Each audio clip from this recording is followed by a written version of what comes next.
राम राम दोस्तों, हम आपकी चुगल किशोरी। कैसे हैं आप लोग? हम तो रोज की तरह अपनी चुगलियों से भरी पोटली लेकर आपके सामने हाजिर हैं। अब अनुपमा में हो गया है गर्दा, क्योंकि अनुपमा की हो गई है खूब बेइज्जती और अनुज को आ गया है गुस्सा और मालती देवी को आ गया है मजा। लेकिन अब मजा कहीं सजा बनने वाला है, क्योंकि छोटी की वजह से अनुपमा परी किंजल की जान पर आने वाली है। वहीं ये रिश्ता में भले ही पोदार परिवार के लिए अभीरा बदतमीजी में आगे है, लेकिन अभीरा ने ये साबित कर दिया है कि भाई रस्मों में भी उससे कोई नहीं जीत सकता। उसने तो दादी सा का रिकॉर्ड भी तोड़ दिया है। वहीं गुम है किसी के प्यार में हरिणी की मौत बनेगी सभी और ईशान की शादी की वजह।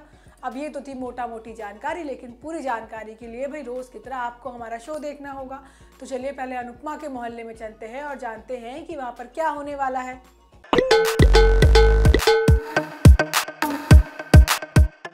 अनुपमा में एक पल में शाह परिवार और कपाड़िया परिवार में भूकंप सा आने वाला है, क्योंकि छोटी की जलन अब दोनों परिवारों को तोड़ने वाली है। और जलन भी ऐसी कि मौत अपना मुंह खोले सामने खड़ी है। एक तरफ वनराज पहले से ही मौका नहीं छोड़ रहा है अनुपमा को नीचा दिखाने का, और एक्सीडेंट का इल्ज़ाम भी अब उसी पर लगाएगा। हमें तो लग रहा है कि यही वजह बनने वाली है अनुज और अनुपमा के तलाक की, क्योंकि अब शो में आने वाला है लीप। खैर देखिए एक्सीडेंट में कैसे अकेले अनुपमा सबको संभाल पाती है। होता ये है कि शाह परिवार में पार्टी चल रही है और तभी अनुपमा अपना केक लेकर पहुंच जाती है। अब अनुपमा को देखकर वनराज का चेहरा पीला पड़ जाता है, लेकिन सबके सामने भाई कुछ कह नहीं पाता, लेकिन वो गुस्से से लाल हो चुका है। अब अनुपमा किंजल और परी से मिलती है और खूब प्यार भी लुटाती है। वहीं दूसरी तरफ अनुज को चिंता सता रही है कि भाई अनुपमा वहाँ चली तो गई है, लेकिन कहीं वनराज तमाशा ना करे। अब मालती देवी तो यही चाहती है कि शाह परिवार में अनुपमा को लेकर खूब तमाशे हो और वहाँ से अनुपमा वापस ही ना आए। अब वनराज ने अपना असली रंग भी दिखा दिया है और अब वो अकेले में जाकर अनुपमा की बेइज्जती करने की कोशिश करता है, लेकिन अनुपमा हर बात का मुंह तोड़ जवाब देती है। वो कहती है कि लोगों में विटामिन कैल्शियम की कमी होती है, लेकिन आप में तो कॉमन सेंस की कमी है। वो कहती है कि यहाँ मेरे रिश्ते हैं और मेरे बच्चे भी हैं, लेकिन वनराज कहता है कि बिना बुलाए बेइज्जती कराने का शौक पड़ गया है तुम्हें। लेकिन किंजल कहती है कि अनुपमा को तो उसने बुलाया है। अब वनराज किंजल के सामने ही उसे जाने के लिए कह देता है और अनुपमा बेचारी आंखों में आंसू लेकर चली जाती है। अब वनराज के बर्ताव से बापूजी भी नाराज हैं और केक खाने से मना कर देते हैं। अब बा उन्हें समझाने की कोशिश करती है, लेकिन बापूजी का कहना है कि भाई अनुपमा ने हमारे बेटे से ज़्यादा हमारे लिए किया है और एक बार फिर वनराज ने घर की लक्ष्मी का तिरस्कार किया है तो कुछ तो कांड होगा। तभी काव्या अपना बैग लेकर घर से निकल लेती है, लेकिन किंजल उसे रोकने की कोशिश करती है। लेकिन अब काव्या नहीं रुकने वाली, क्योंकि उसने फैसला ले लिया है कि भाई अब वो वनराज के साथ नहीं रह पाएगी। और अब वनराज भी काव्या को नहीं रोकता और उसका इल्ज़ाम भी वो अनुपमा पर ही लगाता है कि अनुपमा की वजह से ही काव्या बिगड़ गई है। अब आगे आने वाले एपिसोड में बड़ा ट्विस्ट आने वाला है, क्योंकि छोटी की वजह से एक्सीडेंट होने वाला है और किंजल और परी की जान खतरे में है।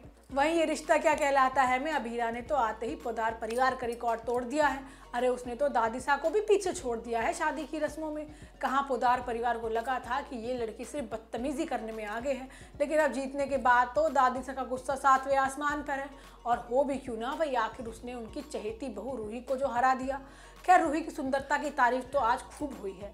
होता यह है कि अभीरा रस्म के लिए नीचे आने को तैयार नहीं है और दादिसा को लग रहा है कि पहले ही इतनी बेइज्जती हो चुकी है अब और नहीं। लेकिन रूही अरमान का काम आसान कर देती है और वो अभीरा को समझाती है कि भाई ये परिवार की इज्जत का सवाल है और अरमान भी अपना किया हुआ वादा निभा रहा है तो तुम भी निभाओ। अब अभीरा समझ चुकी है और वो फ़ोन की मदद से साड़ी लपेट कर रूही के साथ नीचे पहुंच जाती है। और रस्मों में तो पहले से ही नाच गाना हो रहा है। अब मुंह दिखाए की रस्म शुरू होती है तो अभीरा को नहीं पता कि भाई करना क्या है। अब अरमान इशारा करता है कि भाई लोगों से हाथ जोड़कर नमस्ते करो। वहाँ मौजूद औरतें तो भाई रूही को अभीरा से ज़्यादा सुंदर बता देती हैं और दादी साहब को एक बात बहुत पसंद आती है। हालांकि दादी साहब और सूरज मिलकर अभीरा की बेइज्जती करने की कोशिश करते हैं। अब शादी के बाद की दूसरी रस्म भी होती है जिसमें अंगूठी को ढूंढना है। अब रस्म में अभीरा और अरमान दोनों ही जीत जाते हैं। अब अगली रस्म में अपने अपने पार्टनर को राजस्थानी वेशभूषा में सजाना है और इसमें भी अभीरा पहले से ही जीत जाती है, क्योंकि अभीरा को एक्सपीरियंस है। सो वो जल्दी जल्दी अरमान को सजा देती है और जीत जाती है। इतना ही नहीं, अभीरा ने तो दादिसा का रिकॉर्ड भी तोड़ दिया है। अब इस दौरान अभीरा और अरमान काफ़ी करीब भी आ जाते हैं, लेकिन आगे आने वाले एपिसोड में अभीरा की सबके सामने साड़ी खुलने वाली है।